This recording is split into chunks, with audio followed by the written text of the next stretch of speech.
Hi guys, it's Scarlett here. Today I wanted to talk to you about some thoughts I had on the duality between the Magician card, which I have here, and the High Priestess card. And I wanted to specifically talk about two kind of, maybe this is a bit controversial, but how the Magician card represents kind of traditional concepts of masculinity, the High Priestess representing traditional concepts of femininity. And you'll see a lot of that within tarot and the artwork as well when you kind of look into it. So obviously I should preface it by saying, one of the higher wisdoms within tarot, in my view, is that, the ultimate power comes from a perfect balance between the two, so that just because you're a woman doesn't mean you need to exhibit High Priestess traits all the time. Instead, you should strive for a balance between these two traits, and that balance creates a higher self and a higher state of mind, a higher intelligence, and a higher power. So now that the preface is over, I just think it's kind of really interesting when you look at the two combined, how they balance and differ from each other. So starting with kind of the Magician here, I'll see if I can zoom in. So you see some really great symbolism here. You have the infinity symbol up top. You have an Ouroboros belt here, which is also kind of a symbol of infinity. You have an altar table here with different representations of the minor arcana, actually. So you have the cup suit represented, pentacles, wands, and swords. So in a way, these are also proxies for the four elements, because the Magician in a way is like an alchemist. He's working with water and earth and air and fire. Here, the most important thing, I think, is his stance. He has one hand pointed upward with that wand, directing energy into his body. And then you can imagine him working with that on his altar table, and then using the other hand pointed down to ground himself. So he's really the conduit. He is taking that energy, taking that power, forming it into what he wants within the world, and casting it out into the world to make his goals reality. So it's a very active, powerful stance. It shows that he has skill. He needs to know what to do with that power. That's why he has the tools, in a way, on his altar table. So it shows, mastery of that skill set, mastery of that knowledge in order to form what you want within society in order to create something that achieves your goals. Now, when you compare that to the High Priestess, you see something very different. And these kind of are very traditionally masculine traits. He's standing up, he's assertive, he's strong, he's commanding, he's powerful. First thing you notice in difference is she's sitting down. So while he might be going out assertively to gain that power, instead she is sitting down and comfortable. She's letting that power instead kind of flow through her in a natural state. She looks relaxed and calm. Here she holds, well, in this case, the Torah, or in this case, kind of just a book. So she's holding a representation of mysteries or knowledge. And here the moon symbols, again, representation of that kind of feminine mystery, the stars, the alignment, higher powers, perhaps. So the High Priestess really representing intuition, spirituality, mystery, the subconscious realm, things that are kind of unknown in a way. And what's interesting when you think about, they're both very powerful, very kind of mystical cards in a way. The Magician, though, goes out and pulls and forcefully pulls that power in and works with it. The High Priestess instead receives it. And in a way, it's almost like a natural state, which I wanted to know your thoughts on this too, because this might be, a bit controversial too, but it's just some thoughts I was having.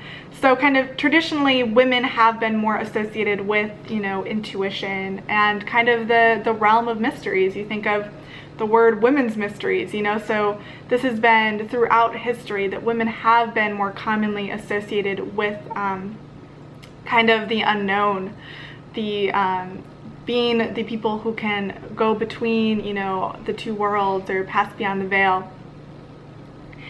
And here in this representation, I definitely kind of see that in a way. She is naturally able to pick up on that, on those messages from beyond in a way, pick up on that intuitive power. So representing kind of then, is that a natural state for the feminine? Is that a natural state for women? Are women more naturally able to connect with their intuition? Is that easier for women than men? Just something to think about, I don't know. And another thing that I find really interesting is I was noticing how the high priestess, she's wearing blue. She's wearing blue here in this depiction. Here you can see her toes dipped in the pool, kind of representing that unconscious realm. Here she has a blue cloak on, pomegranates on her lap. There's also pomegranates here, representing Persephone, her journey down and up through the veil in a way. Again, we got our moon symbols and our book of knowledge. So here again, she's wearing blue. And I did art history in college, and so when I see women wearing blue, I naturally think of, you know, depictions of the Mother Mary from Christian art, because she's always seated and wearing blue. Almost always she's sitting down and wearing blue, kind of like the high priestess. And then I was thinking too, it's interesting when you think about comparing what the Mother Mary means to Christianity to what the high priestess means in terms of tarot or in terms of paganism. And you can kind of see that exhibited here too with the depiction of her cloak. It's form-fitting in a way. It's not disguising her femininity. Here the high priestess uses that femininity and uses it as a way for power in a way. It's unashamed or unafraid to embrace those natural feminine skills of intuition, of the mysteries. And then you compare that to depictions of Mother Mary, where she's often cloaked, where, you know, you can't really see the form of her body. It's much more of a removed from that power in a way. Her power comes from her ability to have given birth to Jesus, not as something that is, you know, innate to what it means to be feminine or female power.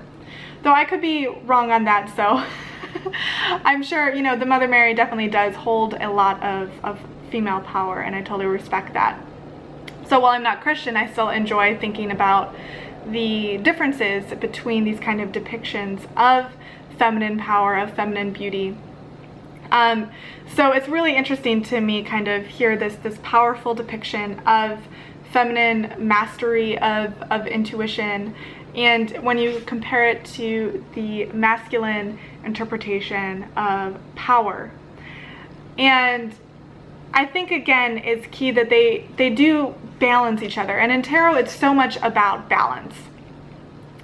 Here you have the masculine represented standing, powerful and assertive, feminine represented sitting, receptive, yet the power is clearly there. It's a natural state. She doesn't need to go out into the world and seek it. It's a natural aspect of her being. And then the key being, as a person or as someone who, you know, is interested in these realms or kind of learning more about spirituality, the key being the balance between these two aspects. So both these aspects are within ourselves. Like I said before, just because you're female doesn't mean you should relate more to the high priestess or that you need to be receptive. And just because you're a man doesn't mean you don't have a natural skill for intuition or a natural connection to that subconscious realm. Instead, they represent two aspects that we can try and balance within ourselves. and that the ultimate power coming from the balance or union between the magician and the high priestess. Let me know your thoughts on if you agree, disagree with some of my thoughts. I'm totally open for a conversation. I'd love to hear what you guys think in the comments down below. And yeah, I hope you all are doing well, and I will probably have another tarot video up next week. And if you're new to my channel, please do subscribe and like. That helps me out a lot, and I will talk to you later. Bye.